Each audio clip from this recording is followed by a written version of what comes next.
কয়েক ঘন্টার মধ্যেই এখানে পরিদর্শনে এসেছেন। আপনি অনেক কিছু দেখেছেন গণমাধ্যমে, টেলিভিশন এবং সংবাদ মাধ্যমে। আজকে নিজে স্বচক্ষে সেই পরিস্থিতি দেখলেন, আপনি কেমন লাগছে এই জায়গাটা দেখে? না, আমি ঘটনাটা জানার চেষ্টা করছি যে আসলে কি অবস্থা ছিল, কত দূর নিয়ে গেছে, এখন কি অবস্থা এবং এটার জন্য কি পরিকল্পনা নেওয়া যেতে পারে, এবং এই যে পাথরগুলো নিয়ে গেছে এটা আসলে কোন কোন জায়গায় আছে। দুটো বিষয়ে আমি গুরুত্ব দিচ্ছি আমরা, সেটা হলো যে যে পাথরগুলো নিয়ে গেছে এই অঞ্চল থেকে যেন আর কোনো পাথর যাতে নিতে না পারেন, মানে এখান থেকে যারা নিয়ে গেছে বিভিন্ন জায়গায় লুকিয়ে টুকিয়ে রাখছে, সিলেট অঞ্চল থেকে যাতে আর কোনো পাথর যেতে না পারে বাইরে, সেই জন্য চেকপোস্ট কাজ করছে, সেটাকে আমরা একটু এনফোর্সিং করার চেষ্টা করবো। আর ইমিডিয়েটলি আগামী কালকে পরশুদের মধ্যে আর কিছু প্ল্যানিং আমরা নিচ্ছি। আমরা আশা করছি অল্প কয়েকদিনের মধ্যে ইনশাল্লাহ আগের অবস্থা ফিরে আসবে। আমরা একটু আগে অ্যাসেসমেন্ট করে নিই, আমরা একটু করে নেওয়ার পর ইনশাল্লাহ আমরা আশা করছি যে খুব দ্রুত সময় আগের অবস্থা ফিরে আসবে। মাননীয় জেলা প্রশাসক, ভেজাল বিরোধী অভিযানের দেশে আপনাদের অনেক সুনাম রয়েছে। এই মুহূর্তে পাথরের নগরী সিলেটে আসছেন, পাথরের জেলাতে। আমরা দেখেছি যে বিগত দিনের জেলা প্রশাসন, উপজেলা প্রশাসন যে অভিযানগুলো করেছে সেখানে 10-15,000 20,000 টাকার মধ্যে জরিমানা করে দিয়ে যেত, কিন্তু লুটপাট হতো কোটি টাকার পাথর। আপনি র্যাবের অভিযানে দেখেছি 5 লাখ 10 লাখ জরিমানা করতে, এখানে জরিমানার পরিমাণটা কেমন? এটি মানে কোনো বিষয় না। দেখেন, punishment is not the always solution, prevention is better than cure বলে একটা কথা আছে।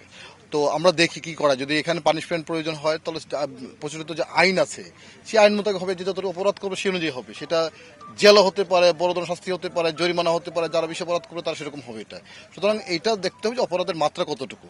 আমরা দেখছি যে আসলে এটা কি করা যায়, মানে পুরো জিনিসটা আমরা অ্যাসেসমেন্ট করছি। অ্যাসেসমেন্ট করে প্রথম এটা হলো যে এখানে আসলে যারা পাথরগুলি এখন বিভিন্ন জায়গায় লুকিয়ে নিয়ে গেছে চুরি করে, এইটাকে আমরা উদ্ধার করা, এবং পাশাপাশি হচ্ছে যারা এই কাজটা করেছে তাদেরকে শাস্তির আওতায় আনা।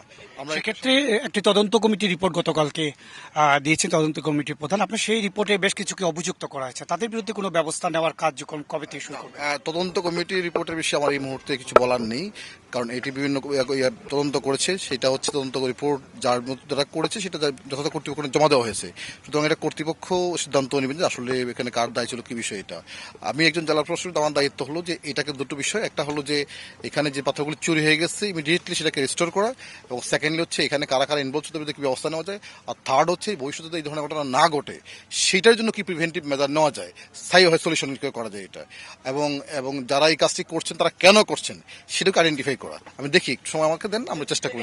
একটা বিষয়, শেষ বিষয়, সেটা হচ্ছে যে আসলে প্রতিরোধের কথা আসলেই বলা হয় যে স্থানীয় প্রশাসনের উপর দায় সবচেয়ে বেশি পড়ে। বলা হয় যে তারা যদি আসলে সতর্ক থাকতেন, যথাযথ পদক্ষেপ নেন, তাহলে এই পরিণত আসলে সাদা পাথর হতো না। সেক্ষেত্রে স্থানীয় প্রশাসনের ক্ষেত্রে কি ধরনের বার্তা থাকবে আপনার?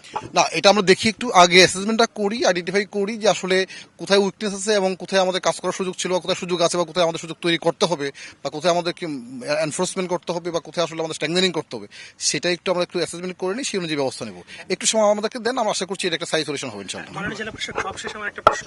আপনি অনেক চ্যালেঞ্জ নিয়েছেন এবং আমরা ফেসবুক, সামাজিক যোগাযোগ বিভিন্ন জায়গায় দেখি যে এরকম কঠিন কাজ যারা করতে চায় তাদের উপর অনেক চ্যালেঞ্জ আসে, অনেক চাপ আসে। সেরকম কোনো চাপ আপনি অনুভব করছেন কিনা, বা কতটুকু চ্যালেঞ্জ মনে করেন এই সাদা পাথর বা সিলেটকে আবার পুনরূপ ফিরিয়ে আনতে? না, এখানে দুটো বিষয়। এখানে যে কোনো কাজে একটা চ্যালেঞ্জ থাকবে, এটা খুব সাধারণ বিষয়, কিন্তু সবচেয়ে বড় বিষয় হচ্ছে জনতার যে শক্তি, মানুষের যে শক্তি, এটা হলো বড় বিষয়। যে এই যে আজকে সারা দেশব্যাপী যে একটা গণ সচেতনতা বা গণ প্রতিরোধ গড়ে উঠছে, কেন? কারণ মানুষজন সবাই এটাকে কিন্তু মারাত্মক করে নিয়েছে যে এই কাজটা অন্যায় করেছে, এবার সরকার নিয়েছে। সুতরাং এই যে সরকার এবং জনগণ যখন পাশাপাশি থাকে, তখন এই শক্তির কাছে কিন্তু কোনো গোষ্ঠীগত কোনো শক্তির কোনো পাত্তাই থাকে না। সুতরাং এইটা হলো বড় বিষয়, কারণ এখানকার যেটা হলো যে বেশি হয়তো যে কাজটি করছে হয়তো মুষ্টিমেয় কিছু লোকজন করেছে, কিন্তু বৃহত্তর জনগোষ্ঠী তারা কিন্তু সব এটা এগেনস্টে, সবসময় এগেনস্টে, সরকারের এগেনস্টে। তো আমরা দেখি এটা কি করা যায়, আমরা আশা করছি ইনশাআল্লাহ এটা সলিউশন হবে। সুযোগ সুবিধা উন্নয়নের আসলে একটু পরিকল্পনা নিশ্চয়ই থাকবে, যেহেতু এটা নতুন করে আবার রিফর্ম গত 9 বছর হয়েছে সাদা পাথর স্পটটি, না এটা না, এখন পর্যন্ত এখানে উন্নয়নের ছোঁয়া লাগে না, এটা দেখি, মানে উন্নয়ন তো আর একদিনের বিষয় না, এটা একটা পরিকল্পনার বিষয় আছে, স্থানীয় জনগণ অংশগ্রহণ বিষয় আছে, মানে সক্ষমতার বিষয় আছে। দেখি আমরা আসলে কি করা যায়। যে আমরা আশা করছি যে হয়তো সব সমস্যা হয়তো একদিনে সমাধান করে ফেলা যাবে না, বাট একটা সময়ের সাথে হয়তো আমরা আশা করছি যে সমাধান